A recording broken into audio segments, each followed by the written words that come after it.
फराह खान ने अदाकार जैद खान को गालियां क्यों दी? बॉलीवुड अदाकार जैद खान ने भारतीय मीडिया बॉलीवुड हंगामा को इंटरव्यू देते हुए माजी की फिल्म मैं हूं ना की शूटिंग के दौरान पेश आने वाले नागवार वाकये से मुताल्लिक बात की। अदाकार ने इंकशाफ किया कि film director Farah Khan shooting के दौरान सेट पर कट की आवाज आने पर नाराज हो गई थी और उन्होंने चप्पल भी फेंकी।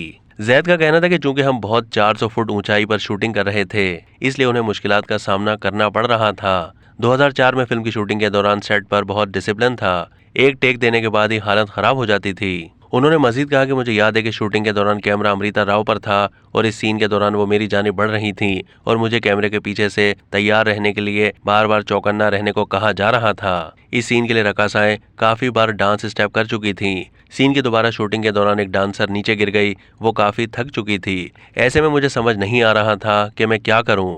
जैद खान ने बताया कि उन्होंने फिर भी सीन जारी रखा, मगर एक लम्हा एहसास हुआ कि मैं इस तरह शूटिंग नहीं कर सकता, मुझे ये सीन रुकवाना पड़ेगा। मैंने उस सीन के दौरान कट की आवाज लगा दी, जिस पर फराह खान को गुस्सा आ गया।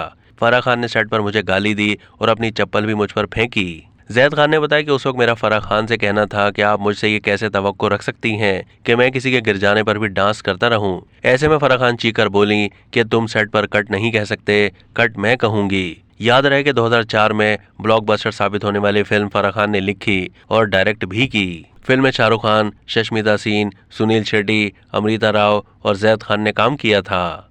अब तक के लिए इतना ही। मजीद मालूमात के लिए डेली जंग के यूट्यूब चैनल को सब्सक्राइब कीजिए।